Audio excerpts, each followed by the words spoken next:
Good evening, everyone. I, Shahid Pare, take the pleasure of welcoming you to a glorious evening dedicated to literature and the chivalrous spirit of men behind the uniform. Indian Army is a name that inspires one and all and binds us with a common thread of patriotism. We feel proud that our nation is in safe hands of countless superheroes. Paying tribute to valiant soldiers is always a special feeling, and we are glad that today we have with us Ms. Rachna Bisht, whose writings bring forth heard and unheard stories of men who epitomize bravery of the highest order. Indeed, a momentous event as we celebrate patriotism and one of the most revered names in Indian Army, General Bipin Rawat, through discussion of the book Bipin, the Man Behind the Uniform. Today's event has been organized by Prabha Khaitan Foundation in association with Karma Foundation, the House of Entry, and Ehsas Women of Ahmedabad. Prabha Khaitan Foundation is a Kolkata-based non-profit trust founded by eminent literator, late Dr. Prabha Khaitan, back in the 1980s. Prabha Khaitan Foundation is a platform that connects thinkers, writers, poets, artists, intellectuals, and cultural enthusiasts of India to events, festivals, and endeavors in the domain of literature. The foundation also showcases talented musicians and dancers and performing artists through praiseworthy cultural initiatives. Every endeavor of Prabha Khaitan Foundation comes with a purpose.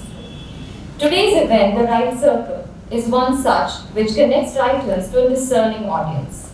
This platform is solely dedicated for the encouragement and promotion of English literature and language to a global audience, thereby widening its reach and readership. Allow me to introduce to you our eminent guest author and today's conversationalist. Author Ms. Rachna Bisht is an author who has 6 books to her credit that documents the national pride for military prowess, heroes and martyrs. Her writings include bestsellers Kargil, Untold Stories from the War, and Shoorveer. She is also a journalist. She has written for publications such as Statesman, The Indian Express, Deccan Herald, Outlook, Discover India, and Femina. She is a 2005 Harry Brintain Fellow and winner of the 2006 Commonwealth Press Quarterly Rolls-Royce Awards. She lives in Gurugram and has an eclectic collection of books and music. Conversationalist Ms. Perigal is an honorary convener of Overseas Affairs of Prabha Khaitan Foundation and Ehsas Women. Besides being a successful professional, she has a keen love for literature. Without further delay, let's flag off an interesting rendezvous between Rachna Bisht and Akriti Perigal. Enjoy. Thank you so much, Shahid. A very good evening, ladies and gentlemen, and welcome to today's session. Today I have the pleasure of being in conversation with Rachna Bisht, a stalwart in the field of literature and specifically defense literature, an established author for whose book Bipin we are all gathered here today to get to know a little more and to discuss the legendary life of General Bipin Rawat, the first Chief of Defence Staff of India. A man of few words but large actions, a man of silent thought and explosive execution, a man who failed yet emerged victorious, a simple man but with complex plans. This is the story of the shy schoolboy who became India's most revered and fearless leader, a man truly like none other, and his story that is so beautifully brought out by Rachna ji. Thank you so much, Akriti, and thank you so much, Shaneen, for that lovely introduction, and to all of you for coming here this evening. It means a lot to me that you're here for the book and for me. Thank you. Rachna ji immersed into the pages of the book. Any reader will very quickly realize the detailing that you have gone into and the painstaking efforts that you have taken to capture the momentous life of this man through the imagery that is used. You paint such a vivid picture that when you read the book, you feel you are living through all the moments. So can you tell us a little bit more about the journey of penning this, from the pen to the pages, bringing out the person, a little bit about the process? Yes, of course. When Penguin offered me this book, it was very soon after the very tragic helicopter crash had happened, which is what just drilled it into public memory. The way he went, I think, was extremely tragic. It was in a helicopter crash, and he, along with his wife and his key officers, they all died in that crash. So that was December, and Penguin had been wanting me to do this book since then, but I took a very long time to say yes. And I think for 3-4 months, the contract just lay with me, and I didn't sign it because I wanted to do justice to his memory, and I wasn't sure whether the book would be able to do that because it was going to be a big book. It's a hardback. So I was told 45,000 words was the minimum word count that had to be written. And it was a man I didn't really know very well.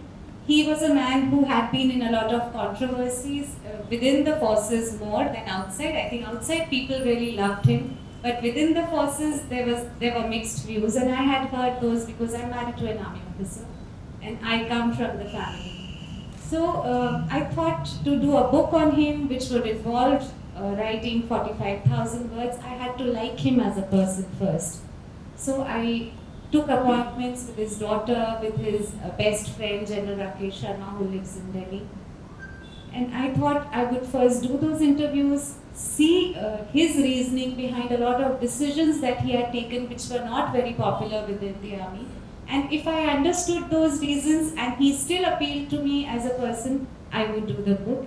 And that is how it happened. So I hope that some of you will at least read Bipin, and when you read the book, I hope he will come across to you as a real person, not a cardboard caricature, that not the man you saw as a hero in uniform on television or in newspapers. I want you to see the boy who was very shy, who couldn't take decisions, who was afraid of going in the dark, and how did that boy become the chief of defense staff who so boldly took action against a lot of a neighboring country that we will come to very soon. So that's how it was. Thank you, Rachna ji. I think what you speak of, you accomplished very well. Just to share with the audience, I started the book, and when I finished it, I shed tears. And I've never met the person. So what you wanted to do has been very well accomplished because you connect with him so much. You understand the person behind the uniform and not just in the uniform. Rachna ji, just coming to your life in terms of an author in the field of defense literature, when we were having a conversation, you spoke about how Ahmedabad has a special place because when you got married, you actually moved to Ahmedabad, and that's when you started working with Indian Express. And in fact, your own brother went for the Kargil War, and you were in the cantonment at that time. And you mentioned that there were no fathers, no sons, no brothers around to be seen. So was some of these moments that kind of pushed you to bring this field of literature connected to the Indian Army more accessible to the Indian audience? Yeah, maybe in some ways it did. I was in Ahmedabad when the Kargil War happened. That was 1999. And that was soon after I got married to this young gentleman cadet in the Indian Military Academy who had proposed to me, and I said yes. And then he was posted in Ahmedabad. His unit was 3 Engineer Regiment. We lived in the cantonment right here. This is where I first came to, and now I'm coming back after 27 years or something. So it's like coming back home. But it's a home that I don't recognize anymore. I just couldn't recognize the city at all. So that was when the Kargil War was happening, and I come from a family of soldiers. My grandfather was in the army. My father was a paratrooper. He had retired by then, and they were settled. My parents were settled in Kotdwar, which is a very small hill town in Garhwal. My brother had joined my father's unit. He was a young captain, Captain Sameer Bisht. He was in the 5 Parachute Regiment. He was posted in Kargil, so he was in the middle of war. And my husband was here in Ahmedabad, and at that time there was a plan that the Indian Army would attack Pakistan from Rajasthan. And all the units in Gujarat and Rajasthan, they had moved to the border. So all the men that I knew, all the men in uniform, the convoys would go. Early morning there would be convoys of soldiers uniformed with guns and with rifles, and everybody was leaving. So I remember, like I told you, I was very newly married at that time, and We lived in a double-decker house. We had a house upstairs, and my husband was going, I thought, for war, because it was supposed to be war at that time. And his soldiers were downstairs. The convoy had come at the gate, and he told me, he said that if you're going to cry, please don't come down, because I don't want you crying in front of my soldiers. Everybody is going for war. This is a job that we do. So that was the sentiment, and I remember I went down and he saluted me from the jeep and he went away. And good for me, he came back. There was no war this side. And I remember my mother, I used to work with Indian Express at that time, and I did cover funeral processions of a lot of soldiers who died in battle. I would go with the Indian Express photographer, we would follow the funeral processions. I would see old parents crying at the funerals, at the cremations of their young sons. And every night when coming back from work, I would call up, at that time we didn't have mobile phones, so I would stop at an STD booth and I would call up my mother in Kodwar and I would ask her if there was any news from Chotu, which was my brother in Kargil. And there wasn't, because they were not in communication. So she would tell me that Papa has stopped eating, he just keeps watching the news, or he's sitting outside in the veranda and smoking. But she said that he's saying, don't worry, he will come back. हमारे परिवार में सभी लड़ाई से वापस आए हैं जिंदा. So he did come back, a decorated soldier. But there were many fathers who just kept waiting, their sons never came back. More than 500 young boys died in Kargil, and I did the book Kargil on the war's 25th anniversary. And that was the time when I met many of these fathers whose sons had never come back. There was Vijayant, there was Vikram Batra, there was Saurabh Kalia. I went and met their parents. So yes, that stay and that interaction during the times of war did help me to write Kargil with all my heart. Absolutely, and I can see that reflecting in Bipin just as much, because when you portray the emotions of Gitika leader and of Tarini, General Rawat's daughter, and you talk about how a few days later they showed composure, because that's what their martyred father or husband would have wanted. That resolution as an army wife, as an army sister, you could understand that, and that emotion is very evident. But I'm sure there were so many challenges also that were associated with writing this book, because like you said, you had to fill 45,000 words, but you only had 45,000 words. That's another way to look at it. To write about a person whose life was so gargantuan, whose life was so larger than anybody else's. So what were some of the challenges that you faced while writing Bipin, the man behind the uniform, if you can share with us? I think the most difficult part of doing that book was doing the interviews with Tarini, who is General Bipin Rawat's young daughter. She's 29 years old. She's a lawyer in the district court in Delhi. And she used to live with her parents. In fact, that morning she said that her mother just ruffled her hair in the morning and she said, "Hum ja rahe hain, beta." And she said that was so prophetic because they never came back. But she said, "Main uthi bhi nahi." I was just sleeping, I was in deep sleep. I didn't even wake up to say bye to them because he was traveling so much. And she went to work. And similarly, Gitika Litter is the wife of Brigadier Litter, who was also there. We often forget that there were 14 people in that helicopter. And they also had families. There were soldiers there. There was Brigadier Litter was his military attaché. He was also in the plane. And incidentally, Brigadier Litter had already got his promotion and a posting. So he didn't even have to go on that trip. But Gitika told me, she said that, he said, "Ab meri posting aa gayi hai," but he should not feel that I'm disinterested. So I will go. This one last trip I will make with him. And then he had been promoted to general and he had got a posting, so he was going to go. So he said, "This is going to be the last trip." So, and then she received news that he was in fact WhatsApping her from the helicopter also when there was connectivity, which is how we arrived at a time ki crash kitne baje hua, because 12:45 she had got a message from him on WhatsApp saying, "Okay, I'll come back and then we'll go to Agra," because she said, "We've got a posting, हमने Taj Mahal नहीं देखा रात को." So he said, "Okay, I'll come back and first trip we'll make to the Taj Mahal." And then she said that whole day, I think the government knew that they had died, but it was not disclosed. So till the evening, she had no idea what was happening, and she just saw her parents were coming, her friends, her colleagues. The army chief's wife was there in her house. So she said, I kept thinking, इतने बड़े बड़े लोग मेरे घर में क्यों आ रहे हैं आज? Accident ही तो हुआ है. He'll be in the hospital. And she was packing her bags that okay, I'll go to Wellington and I will be with. But then their closest friend who was with her, an officer, a naval officer who was with her through the day, she said in the evening he went back and then he dressed formally. He came in the white navy uniform and he removed his cap in front of her. So she understood that the news was bad. And she said, I kept crying the whole night and the next day. And her mother came and she said, my mother started banging her head against the wall and howling and screaming. And she said, then I told her that, अब जो होना था वो तो हो गया है. Now I have to just deal with it in a way that he would have liked me to deal with it. So she said, I dressed up, I wore a silk sari, I put on some little makeup and I went to Palam to receive the dead body because I was going as Mrs. Litter. And she told her daughter, she had a 13-year-old daughter, and she said, Ashna was crying and she was saying, I will not go. And she said, I told Ashna that you will go and you will go dressed the way your father wanted you to dress.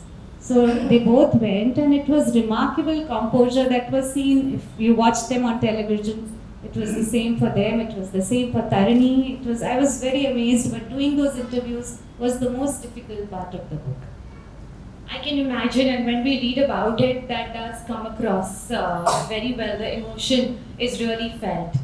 But this relentless spirit that you talk about reminds me of an incident in relation to General Bipin Rawat in the book that I read about. Just like the phoenix from the ashes, he too has risen after every challenge. And notingly for the audience, this helicopter crash wasn't the first one that he actually faced. And I would love for you to tell the audience a little bit about the Dimapur crash and his attitude right after the crash. What were his actions? So that's very surprising and very strange that he was in two helicopter crashes. He was in a helicopter crash in Dimapur. It was a smaller helicopter, a Cheetah. He was the GOC 3 Corps and he was posted at Dimapur. And he was going to Itanagar to meet the governor for some official conversation or whatever. And the helicopter lifted in the air and it crashed. So it was badly mangled, but surprisingly nobody was hurt except General Rawat. He was sitting on the right of the helicopter. There were 4 people in that chopper. The pilot, the co-pilot, General Rawat, and one of his staff officers. So the entire helicopter tilted on the right side, and that's the side he was sitting on. Yeah, that's the side he was on. So his clothes got torn, he got cuts and bruises. But he came out of the helicopter, and I interviewed the pilot who is now living in Calcutta. He flies Indigo. He has left the army. He was an army aviation pilot. So he said, I was so afraid that this was the general, the GOC of the area, and helicopter had crashed and I was the pilot. And he said he just stepped out of the chopper and he came to me and he said, you just don't worry about anything. This wasn't your fault. And he said, call for another helicopter. I'll just go home, change my clothes, and I need to go to Itanagar. So he came back home and his cousin was there. His father, who was also a general, and he was suffering from dementia. He had retired and his father was living with him at that time. So he went to his father's room. He touched General Rawat again. His father was also General Rawat. His feet, and General Rawat would sometimes not even recognize him. So he touched his feet, he went to the puja room, he prayed, and he went to his room, he changed his clothes, asked for a nursing assistant to come and give him a tetanus shot, and he went back. In 2 hours, he was on another helicopter bound for the same appointment. That was the kind of man I remember he was. you've written in the book how one of his cousins, when they heard about the accident, they rushed to his house and they found him leaving the house already. And they said, why don't you go tomorrow or day after? And he replied to say, I've made a commitment and I must keep it. That shows the spirit of the indomitable spirit actually of this person. Speaking of spirit and being a very unique individual, he had a very strong set of rules that he kind of applied to himself. He lived his life by a set of principles. He was honest. and he believed in following that, but he didn't apply those rules just to himself. There are so many instances in the book which show how he expected his wife, his children to follow the same set of rules, and his philosophy would be implemented in their life too. So if you can share an example of this. Yes, absolutely. He was unpopular within the armed forces for a lot of these reasons, because he had these rules that would apply to a lot of people. But when people read the book, I hope they will understand that the same rules applied to him as well. So I remember an incident where he was again, I think he was the general officer commanding 3 Corps in Dimapur, and Mrs. Rawat had to go to Dehradun. Dehradun was their hometown. There was a marriage in the family.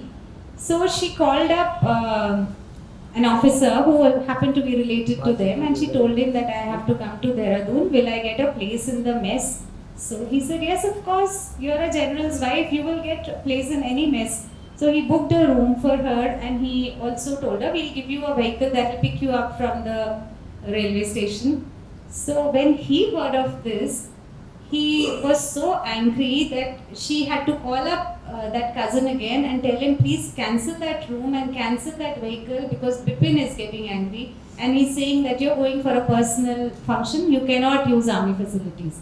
So she took an auto rickshaw from the railway station. She went and lived with some relatives, but she didn't use army facilities. And his children, his daughters, they never used army transport. They always used Uber, and they would use auto rickshaws to travel. They never had those privileges, even when he was chief. This is when he was the chief of army staff. Yeah. Even for his daughter's wedding, he did it entirely on his own, and he didn't use any army resources when there were so many at his disposal. His daughter's wedding happened very soon after he became the chief, and he had to just say it, and the army would have just spread itself out to do just anything for him. But he didn't. It was, I think, the marriage took place in his lawn, in the house lawn, and none of his staff officers had to do anything there. There were no army soldiers used. He and his family were wearing safas, by which they were recognized as the people who were hosts, and he was personally attending to everybody. The Barat came and stayed in some lemon tree hotel. So whatever he could afford at that rank and on that salary, that is how the wedding was done. So he was actually a remarkable man. The book has so many wonderful stories of this remarkable person, but I'm sure in the multiple interviews you took with so many people, you must have unearthed a whole treasure trove of them. And I'm sure there are some stories that actually didn't make it, didn't find a page in the book. So we'd love to get this secret opportunity to know any one of these stories. Okay, so this is completely off the records then. I hope we have no press here. So this is a story I heard about Mrs. Sundarji. General Sundarji was an army chief, as I'm sure all of you know. So he was no longer there. He had retired and he had passed on. But Mrs. Sundarji was the first lady, and all army chiefs get sahayaks, as we call them in the army. They get them for life. Anybody who served as a chief, even commanding officers also get them, I think. But for chiefs, they used to have 4 or 5 soldiers, like a driver, there would be a cook, there would be a sahayak deployed in the house of a retired chief. So when General Bipin Rawat became the chief, he removed all those privileges. He said, we need soldiers to fight, they're not here to do this. So Mrs. Sundarji was one of the affected parties. He removed her sahayaks. He left one with her and removed 4. And since she lived in Delhi and she lived close to the army house, so this is when he was chief. She just walked into his house one fine evening and she gave him a piece of her mind, saying, how dare you do this, Vipin? I've had this privilege for years and years. You've removed my sahayaks. So he was very polite and he told her, he said, ma'am, how many sahayaks do you need? How many needs do you have? I think 1 would suffice, and if you need more, just call me. I will come. I'll come and do whatever work you have. So, but she was not appeased. She was still angry with him. So he said, ma'am, since you're here and it's drink time, let's have a drink. So Mrs. Sundarji was also fond of drinking, and so was General Rawat. So they had a drink together, and Mrs. Rawat was also there. And then Mrs. Sundarji, after a drink or two, she was in better humor. So he told her, "Ma'am, dinner bhi karke chale jaiye." So she sat down for dinner and she saw that there was only one person there. He didn't have any other sides. There was just one person who was attending to them. So she asked him, she said, "Vipin, how many sides do you have?" So he said, "One, just like you." So she was appeased and she went back home happy that okay, he is applying the same rules to himself. Absolutely, another beautiful example of that belief of his. Yeah, but this is off the records because I couldn't get Mrs. Sundarji's interview. So this is just hearsay. Absolutely, don't worry, it will stay within this dome. Another fabulous instance that's coming to my mind reminds me of the fact that you know how they say water doesn't cut through rock by virtue of its strength alone. It does so by being relentlessly persistent. And such was General Bipin Rawat. I don't know how many people in our audience know of the fact that India's first Chief of Defence Staff actually lost 6 months of seniority because he was relegated. So if you can share that story with the audience. So as a schoolboy, General Bipin Rawat was very different from what we saw him as chief. He was a very gentle and mild boy. He used to worship Sai Baba and he would never raise his voice. He did not like getting into arguments. And he was also that fair Pahadi kid who would get tired very easily, little plump. So when he got through NDA, his Mama ji spoke to me and he said, "I thought ye fauj ka ragda kaise khayega? He's so soft." But then he went there and incidentally he got relegated in NDA, the National Defence Academy, where he went soon after school. There's a mandatory test where they have to jump 10 feet from a diving board into the pool. So he lost his nerve and he could not do that jump. So he was failed and he came back home. And when that happens in the academy, they don't pass you and you lose 6 months of seniority. So you join the next course. So all his course mates went on a course ahead while he came back and he had to clear that jump. So he practiced swimming in those holidays. His father was in Udhampur and he practiced and he got back, he cleared that. But he had already been relegated. So he was 6 months junior to the rest of his course. Incidentally, when he became CDS, he superseded 2 of those course mates to become the chief. Which when there was a lot of anger in the army about how he had agreed to the government picking him up because there were 2 people who were senior to him, and in the army it had always been by precedence of seniority that you become chief. So people I interviewed, they said, but they were his course mates. They were not really his seniors because he had been superseded. So that's one way of looking at it. But that was the kind of man he was. Absolutely, and this is not the only instance where he, as the underdog, actually worked hard and overcame his challenges to become the wonder dog. The book begins very beautifully by the boxing excerpt, which shows us that no one can KO our fearless leader. So, you know, what was your experience like hearing about that? Was that one of the first stories that you heard about him? And if we can tell the audience a little bit about that. Certainly, that was a very interesting story. I didn't hear it in the beginning. Somewhere in the middle, when I was halfway through the book, one of his course mates who was with him in the Indian Military Academy after he had superseded and joined a course later. So he joined the Indian Military Academy in the 2nd term. And nobody knew him because already he couldn't clear a jump. So he was just one of the others. He wasn't one of those people who were noticed in the academy. Till he came to IMA Dehradun, and in the 2nd term there was a boxing bout in which he was in Jozila company, and the company was boxing against another company. So the other boxer was bigger, stronger, a better boxer than him, and this General Asthana, who was his course mate in the IMA and also from Jozila company. So he said, we were all there around the boxing ring, and Bipin Rawat must have been 21 or 22. And he was the small, diminutive boxer who was getting beaten up in the ring. And he said he was constantly getting beaten up.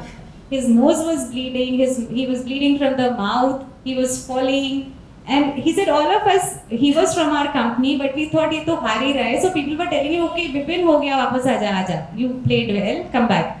But every time the referee would ask him to give up, he would say, I'll play. So he kept on boxing, and then he knocked out that bigger and better boxer. So suddenly, all the DAs, the appointments, the teachers, they all wanted to know who is this boy who nobody's noticed, and that was Bipin Rawat. And I think that was sort of a flashback into the story of his life. That's how it panned out eventually. Absolutely, and I think the fact that he never gave up speaks to his strong conviction. He was indefatigable in his attitude towards all his decisions. When he took one, he stood by it. But it wasn't just his decisions, he was also very committed towards supporting his soldiers. So there are multiple instances in the book where he talks about how that he believes in the fact that I'll tell my soldiers, unless you have a malified intention, I am with you, I am by your side. And there's one such incident that is there with Lieutenant General Gogoi. Major Gogoi, yeah, Major Gogoi. That I'm sure all of you know about that. This happened in Srinagar during one of the elections, where there was this young infantry officer, Major Gogoi, who received an SOS call from a polling booth in Srinagar, where there was some, I think, CRPF officers were there and some polling booth officers were there, about 8 or 10 of them. And the local public had out the booth, and they were stoning it and throwing petrol bombs at the booth. And Major Gogoi was posted in the area, and he was asked to respond, to help. So he went there, and the army is always told not to fire at civilians. So when he reached there, he realized that he couldn't have gotten without firing at the crowds, and they had put children and women in front, so which makes it even more difficult for the army to open fire, and they were throwing petrol bombs at the polling booth. So he noticed that one of the men who was leading the crowd or instigating it to throw stones, they caught him and they tied him in front of the jeep. And then they went, you've read about it, right? So they went to the polling booth with him tied in front of the jeep. I think initially they marched him in front, and then they got those people from the polling booth, and again the crowd started throwing stones at them. So they tied him in front of the jeep, and they came back. So no shots were fired. That man was released after that. But somebody made a video, and it was circulated. Omar Abdullah also circulated it on Twitter. And there was so much criticism from humanitarian organizations about the army using a civilian in a place like this, which was just not done, and they couldn't do it. And including many senior officers, General Panag and all from the Indian Army, they also criticized it, that the army cannot do this. It's a gentleman's army, they cannot do this. So that was a time when General Bipin Rawat was the Chief of Defence Staff, and he could have just kept his mouth shut and it would have blown over eventually. But he didn't do that. He gave a commendation, the Army Chief's commendation to Major Gogoi, and he gave statements. Major Gogoi was allowed to give an interview to the media. He spoke about how that whole incident had happened, and how in fact he had saved lives, because the other option was to start firing and he would have killed people had he done that, and the army would have come in for even more criticism. And he gave that interview, and then General Bipin Rawat also gave an interview to ANI and PTI, and he said that when my soldiers or my officers are serving in areas like Kashmir, it is not conventional war. So rules apply only when the other side is also following rules. If the other side is not following rules, then we are not obliged to follow rules. And he said, what could I tell him? That follow rules, and then I will bring a coffin and a national flag, and I will wrap your body in the tricolor and bring it home. I will not tell my soldiers that. I leave it to them. I trust them, and if they are not crossing any lines, if they are not doing anything that is wrong in my eyes, they are allowed to do it, because they are the best judges at that moment. It was a very provocative statement, and he came in for a lot of flack, but he never withdrew that statement. I remember in one of the interviews, somebody says that he had the hide of a rhino. When it came to his decisions or his supporting his soldiers, it didn't matter to him. If he believed in it, he stood by it. Yeah, absolutely. They say he had very broad shoulders and he could take criticism. And they also say he was like a bull in a china shop. Matlab, he would just knock down people, make people angry, but he would not change his ways. This bull in a china shop was in connection to he changed the alcohol policy of the army, reducing the number of bottles. He cut down pensions. There was so much of reform, but because he was saving crucial army resources, and that is what he believed in, he stood by it. Yeah, his reasons to cut down alcohol were highly criticized in the army because the army guys, I think many of them joined it for the alcohol.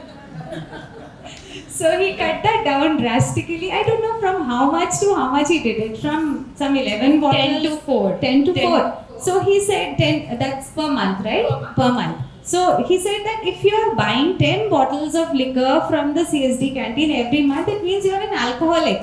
And we don't want alcoholics in the army. And there was a fitness test that they did of the army men in the cantonment 1 month before the rule was cut out and 6 months later, and there were drastic improvements in the results of the fitness test. That was when he was commanding the yeah. So speaking of his side as a commander, India has witnessed a strong shift in its approach to handling terrorism, adopting a much more assertive stance. So during his tenure, do you believe that General Bipin Rawat introduced any significant changes in the Indian military strategy or tactics to counter terrorism? And how did these changes manifest in the ground? The Indian Army started speaking about a lot of things that they were doing. I believe surgical strikes were happening earlier also, but they were not being talked about. But I think General Rawat's policy was that छुपा के क्यों करना है? मतलब tell them on their face and do it. And that fear should be there. I remember Myanmar was in the news for a long time. That is when he was 1995, when he was corps commander in Dimapur. That is when NSCN activists in Manipur, they attacked a convoy of soldiers, a peace convoy, which was just a road opening party, a routine army thing in the morning when a road is opened. The army convoy moves through it just to ensure that it is safe for civilians to go through. And it is not a violent gesture in any way. And that convoy in 1995, when it was going for a road opening patrol, it was targeted by the NSCN. They blew it up and they killed soldiers. 40 or I don't know how many people. A lot of people died. And it was unnecessary, unprovoked death where the enemy wasn't even visible to the soldiers. So they just died traveling in that in their vehicles. So it was horrific, and the Indian army was shocked by what had happened. And General Rawat was at that time corps commander in Dimapur, and apparently he took a stand and he said that we have to respond, and we have to respond right now. The answer has to be given. They can't do this, and unless we do it, they will not learn their lessons. So within 10 days, he traveled to Delhi a few times. The strategies were worked out. General Suhag was the, no, not General Suhag, I think, I'm not sure. I think he was the chief, but he was the chief, right? Okay. So he was the chief, and within 10 days, 21 para special forces, they crossed the border. The NSCN camps they found out were inside Myanmar. And they had come from there and they had attacked the convoy and gone back to their camps. So these commandos, 72 of them, they were taken in through helicopters. They were dropped on the Indian border and the Myanmar border. They walked 50 kilometers through jungles. They wore the uniform of the Bihar unit that was posted there. So nobody knew that they were commandos. They mingled with the troops who were already stationed on the border. And they crossed over, and within 40, I think it was a 40-hour operation, in which they split into two teams and they made two circles on each side. Two camps were targeted. So there was an inner circle that attacked and an outer circle that ensured that none of the insurgents could escape. And they set fire to one of the camps, and they returned within those 40 hours. And the Indian Army already had Mi-17 helicopters waiting on the border because they were expecting a lot of casualty on our side also, because it was a very tricky and very tough operation. But it was done so well that there wasn't a single casualty. So all these soldiers returned alive and they were well, and it was done quietly, and within 10 days, So it was a big blow to the NSCN, which happened during his tenure. Absolutely, and he's been lauded for his dauntless execution in these strikes. So whether it was this one or Balakot, Pulwama, and he's always been vocal about that. But yet in the book, you see that despite achieving so many laurels and achievements for the Indian Army, he has no ego. There's an extremely hilarious incident actually where he was chief of army staff and he's going to meet one of his friends at night and he's driving the car himself and he gets asked for his ID card at the cantonment, and even when he gives his ID card, the person doesn't bat an eyelid or say anything to the effect of him being a chief of army staff. Instead of feeling hurt by this episode, this gives him extreme pride towards that soldier, right? So there was a lot of these moments in the book where you get to know the person behind General Bipin Rawat. Firstly, he would do things like that. Like he had a small car and he would drive that when he was not in duty, when he was chief of army staff. So at night, the incident that Akriti is talking about, he took his car and his wife and he went to meet a cousin who was an army officer posted in Delhi. So when he entered the army cantonment, the sentry stopped him and he said, "I'm chief of army staff." So he said, "कि ठीक है, आप अपना ID card दिखाइए." So park करिए, पहले गाड़ी park करिए, पैदल आइए और अपना ID card दिखाइए, which is the rule that army cantonments follow. So he parked his car, he took out his ID card, he showed it to the guard, and even then that boy did not recognize who he was. So he said, "ठीक है, सब आप जाइए आप." So he was allowed to go in and he went to Colonel Shivendra, who was his cousin. And he was laughing there and he was saying कि my soldiers ही मुझे पहचानते नहीं है मेरे तो. So, but he was very happy with it. He said he was a boy who was doing his duty and he was doing it well. So he had no ego at all. I think through these snippets now all of you will agree with me when I say that late General Bipin Rawat may not be here anymore, but our author for this evening, Rachna Bisht ji, has really breathed life into him and into his stories, and he comes alive out of the pages of the book. At least that's what I found when I read it, and I think when you read it, you'll really feel the same. So when I was reading this book, I started wondering, Rachna ji, how is this experience different or similar, and especially the time that we are in right now, being May. You have a book on Kargil as well, for which you extensively, like you said at the beginning of the conversation, you extensively interviewed the families of the martyrs. So some of the learning of that or something that stayed with you while writing that, if you want to share with us. That was my first book. Kargil was not my first book, but Vikram Batra was my first story, because my first book was The Brave, which is the stories of the Paramveer Chakra award winners. Only 21 people in the Indian Armed Forces have got that award, and Vikram Batra was one of them. So when I started doing that book, it's a confession I'm making, that Penguin they didn't give me much money for it.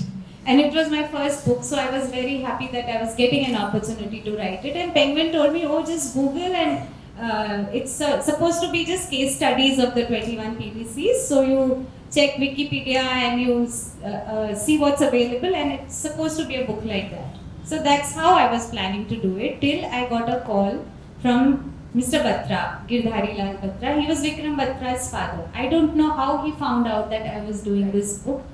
And he called up and he said, "बेटा मैंने सुना है तुम विक्रम की कहानी लिख रही हो." तो मैंने कहा, "Yes sir, I'm writing it." So he said, "So when are you coming to Bandla गाँव?" They live in Bandla, it is in Himachal.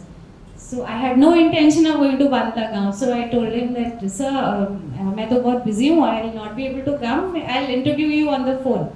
So he was shocked. He said, "आप कैसे लिख सकते हो विक्रम के बारे में without meeting his mother and without meeting me? So I understand you must be very busy, you're a writer. We will come and meet you. So you tell us, आप कब free हो, हम आपको आके मिलेंगे."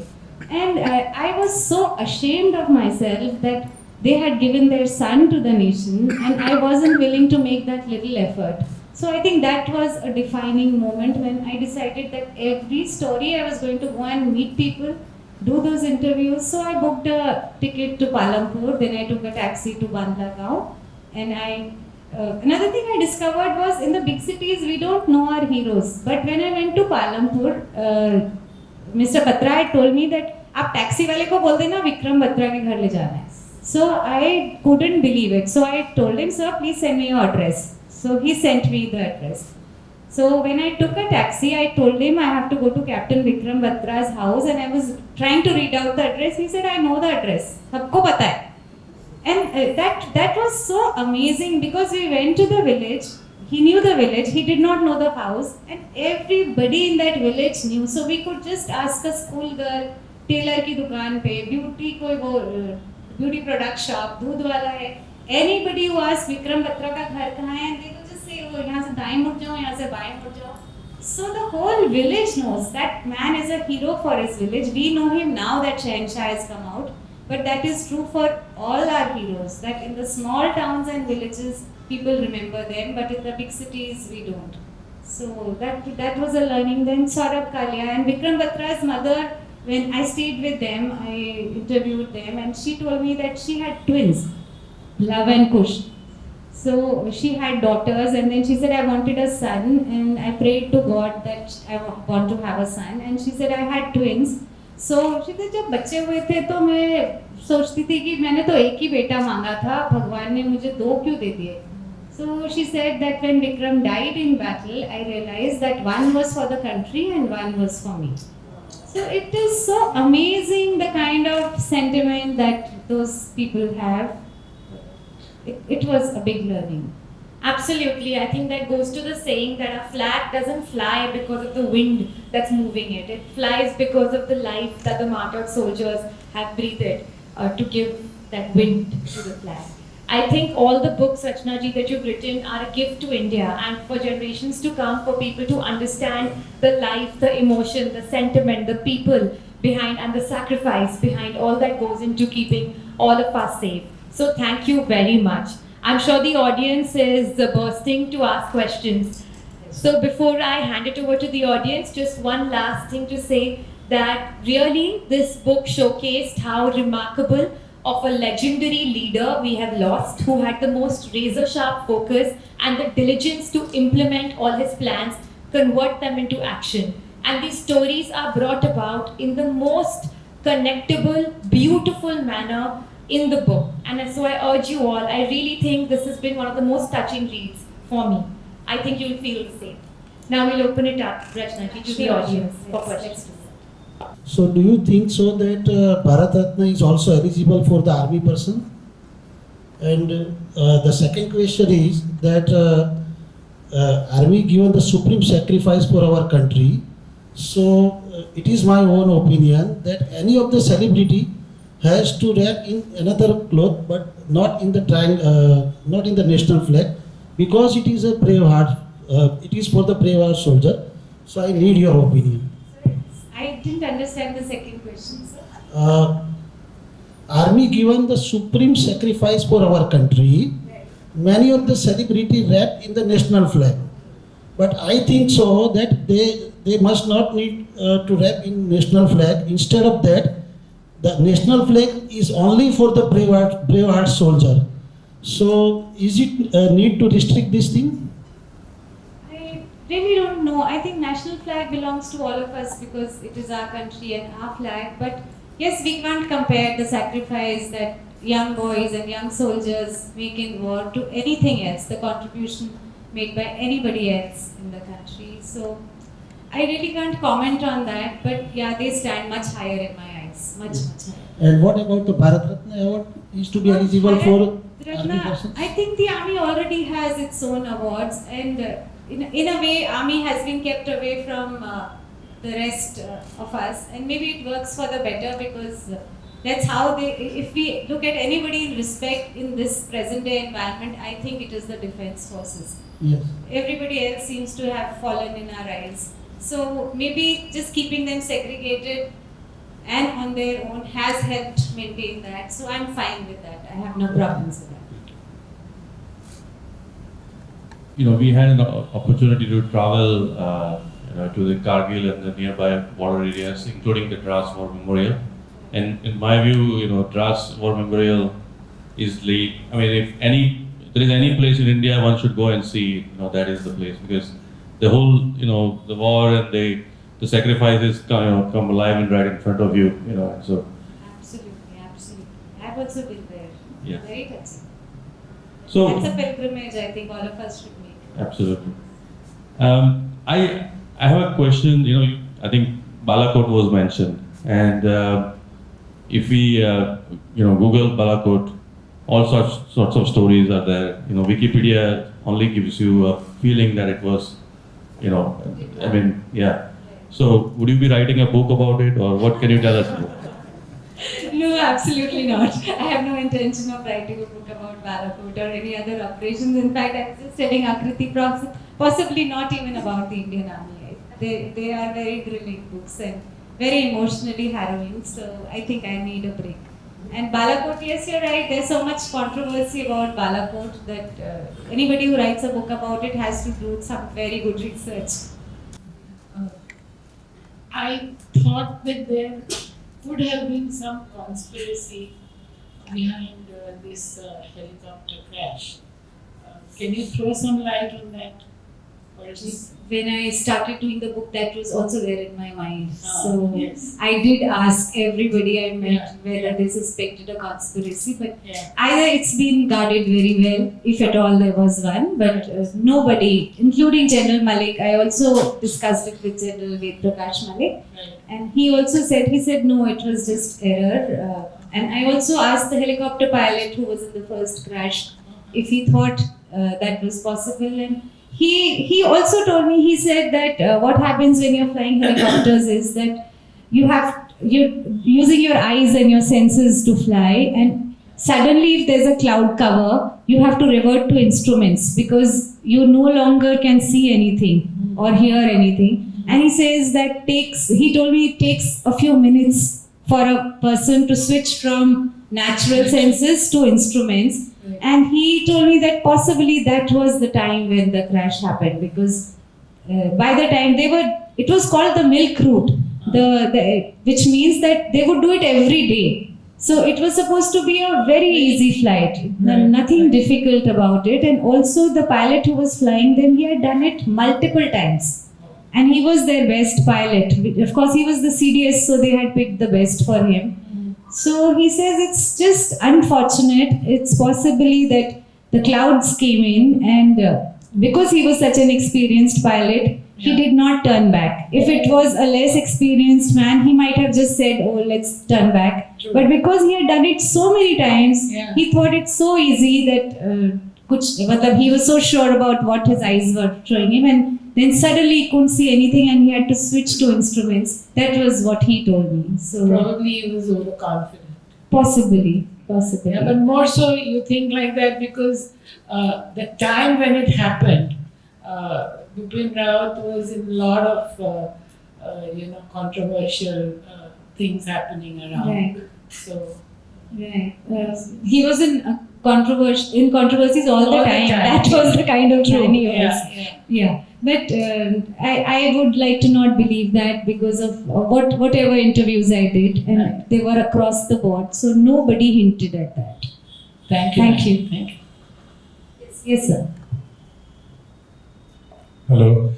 My question is that we have the IAS, we have the IPS, and we have the Army. Most of the people who retire from the first two end up in some way with some position somewhere, but one doesn't know about the Army people when they retire after so much pomp and kind of life. I mean, pomp in a manner of speaking with the kind of number of people they command and the power they have. What do they do? I can tell you about General Bipin Rawat. He was planning, he had built a house, he was starting a house in Dehradun, and he was planning to sit on his armchair with the shawl around his shoulders and have his drinks in the evening. That was his retirement plan.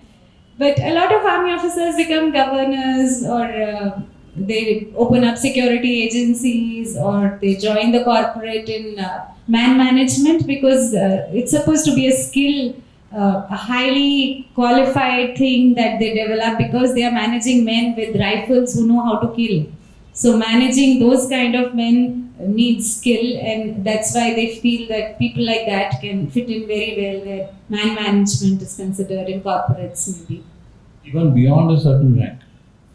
Pardon me?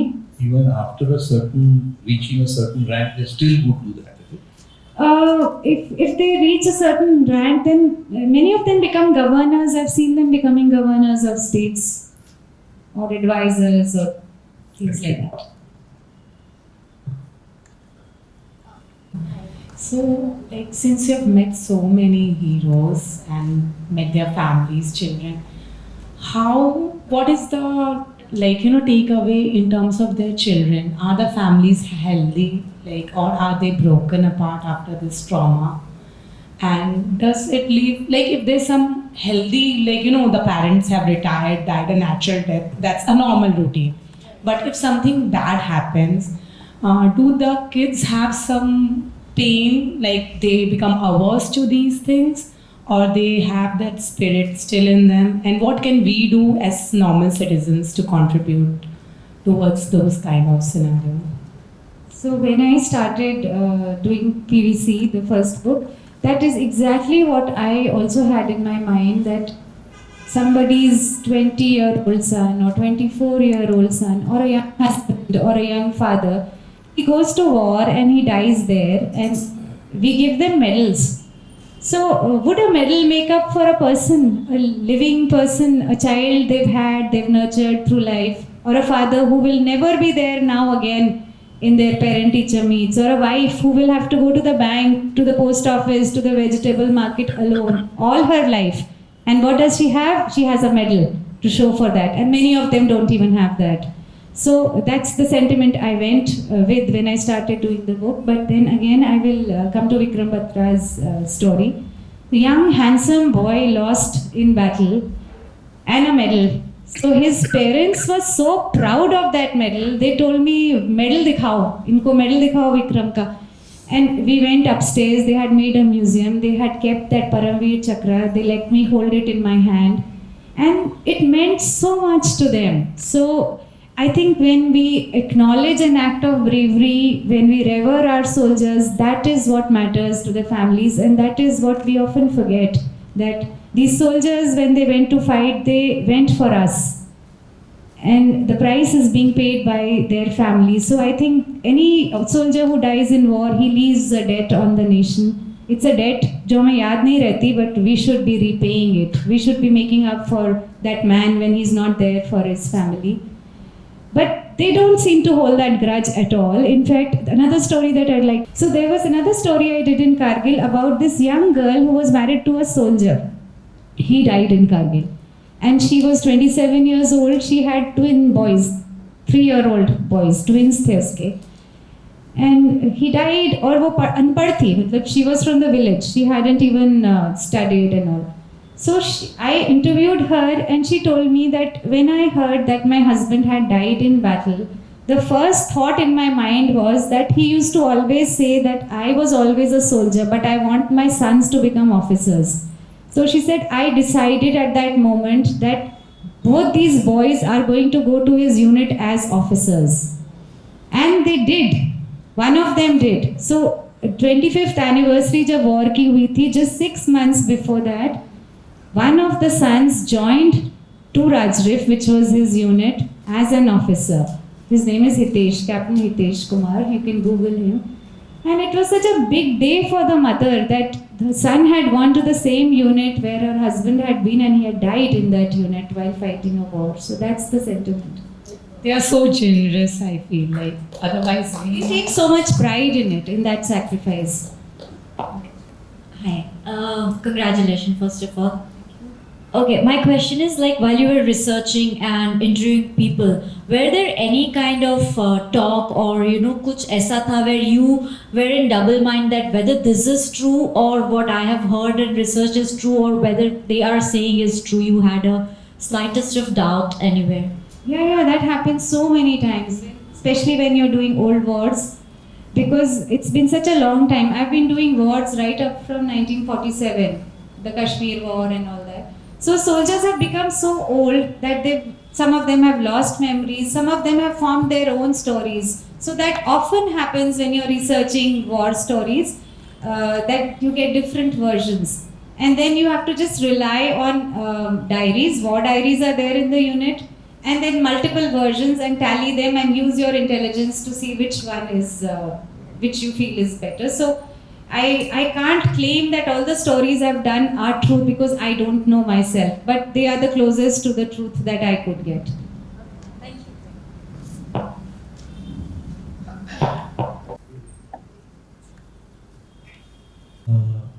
It's more or less related to the same last question.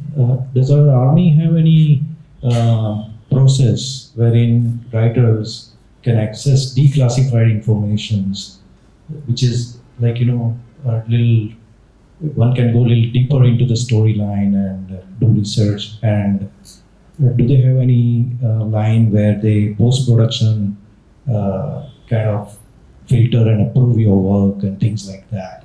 If not in this kind of work, in any other sensitive work somebody come out with. Right.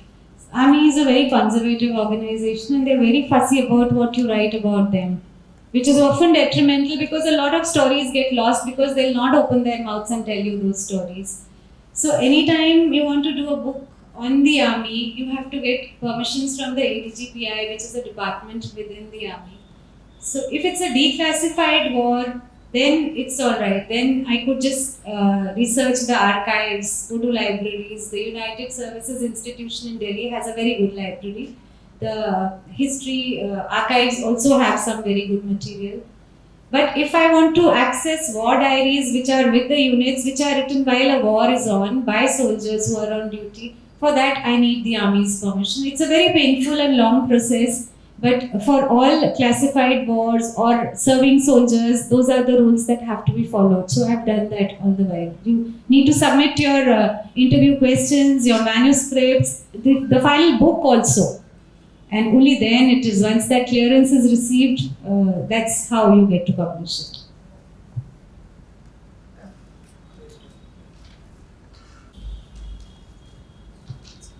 I would like to reflect the mood of everybody right here, which is we're so much in awe of everything that has been spoken here.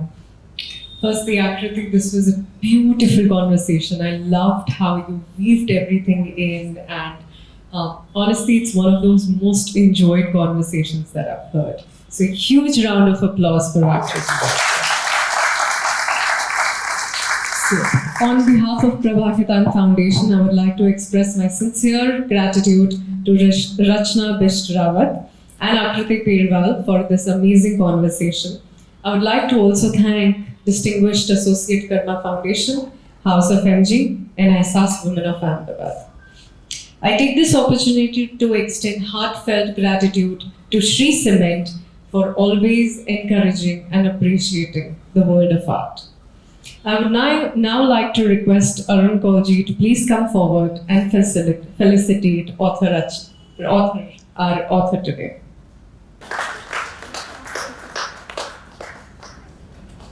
Thank you so much, Arun. Yes, yes. It's prompted by one of the questions which came in. Said, what can the nation do for us? I'm part of the services. I remember one of the service persons, when a question like this came up, he was asked, what could the nation do for you? And he says, just be good citizens worth dying for. That's one. And just to give